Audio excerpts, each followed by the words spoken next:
जय श्री कृष्णा। आइए सुनते हैं बुद्ध देव की कथा।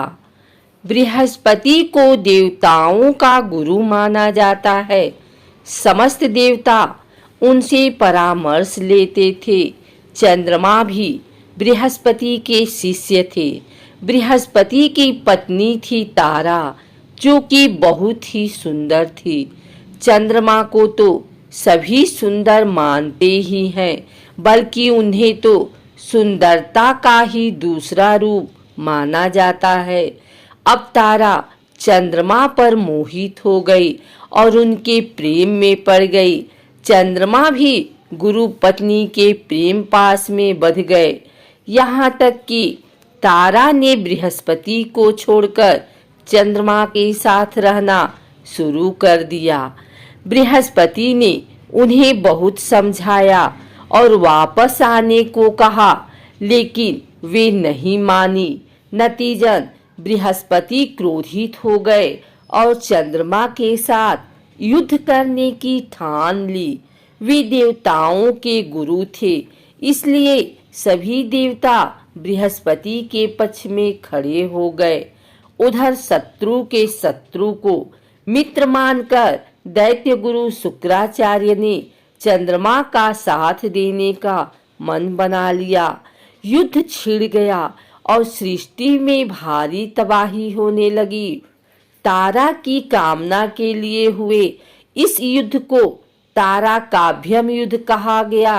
अब सृष्टि के रचयिता ब्रह्मा जी परेशान हो गए कि इस अनर्थ को कैसे रोका जाए।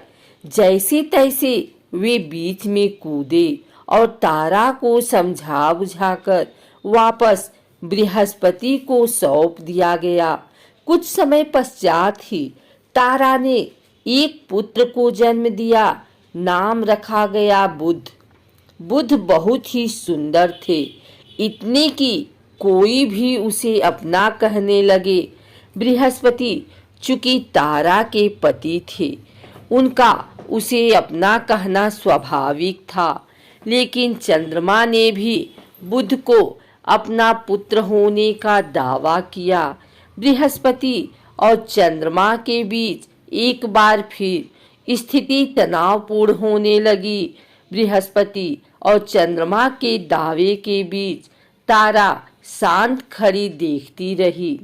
यह सब देखकर बुध भी भन्ना गए और क्रोधित होकर अपनी माता से सत्य बताने को कहा कि मेरा पिता कौन है। तब तारा ने कहा कि तुम चंद्रमा के पुत्र हो। मान्यता है कि गंभीर बुद्धि का बालक होने के कारण ही ब्रह्मा जी ने इनका नाम बुध रखा था। एक और अन्य कहानी है तो इसी तरह, लेकिन उसके अनुसार चंद्रमा अपने गुरु की पत्नी तारा पर मोहित हो गए और उसका अपहरण कर लिया। चंद्रमा और तारा के संबंध से बुध उत्पन्न हुए। अब चंद्रमा ने अपना पुत्र घोषित करते हुए बुध का जात कर्म संस्कार करना चाहा तो बृहस्पति बिफर गए।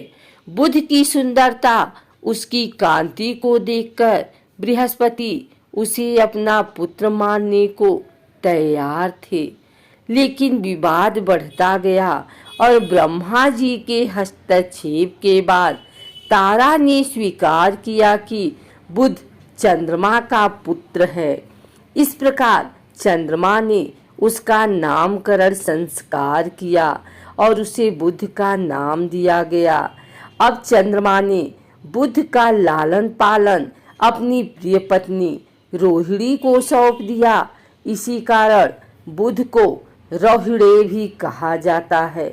चंद्रमा के गुण बुध में जन्मजात थे, तो बृहस्पति ने उसे अपना पुत्र स्वीकार किया।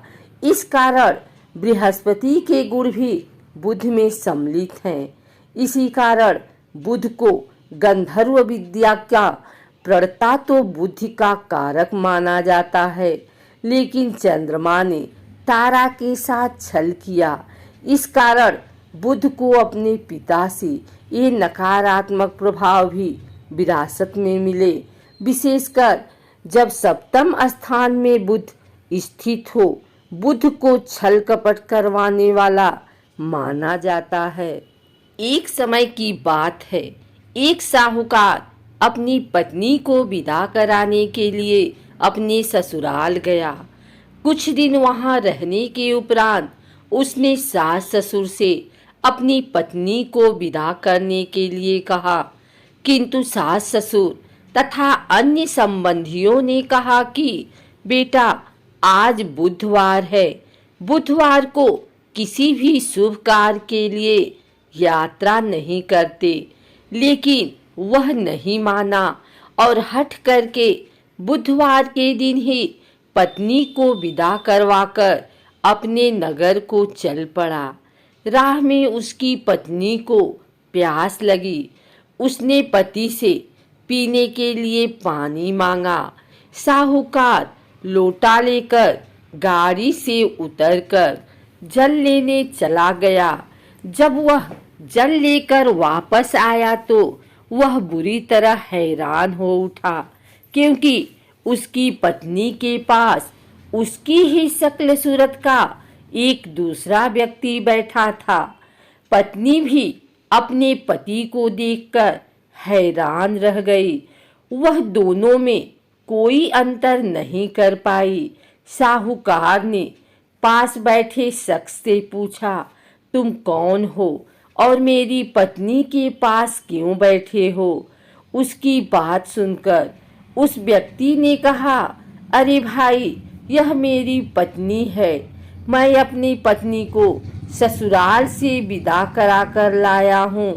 लेकिन तुम कौन हो जो मुझसे ऐसा प्रश्न कर रहे हो? दोनों आपस में झगड़ने लगे। तभी राज्य के सिपाही आए और उन्होंने साहूकार को पकड़ लिया और स्त्री से पूछा कि तुम्हारा असली पति कौन है?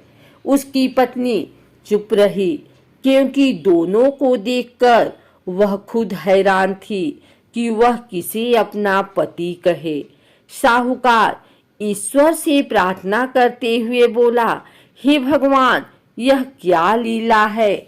तभी आकाशवाणी हुई कि मूर्ख, आज बुधवार के दिन तुझे शुभ कार्य के लिए गमन नहीं करना चाहिए था।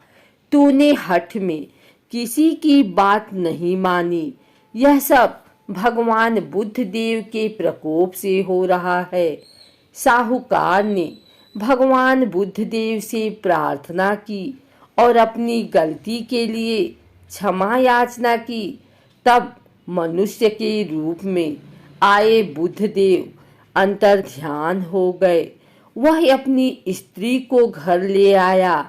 इसके पश्चात पति पत्नी नियम पूर्वक बुधवार व्रत करने लगे। जो व्यक्ति इस कथा को कहता या सुनता है, उसको बुधवार के दिन यात्रा करने का कोई दोष नहीं लगता और उसे सभी प्रकार के सुखों की प्राप्ति होती है।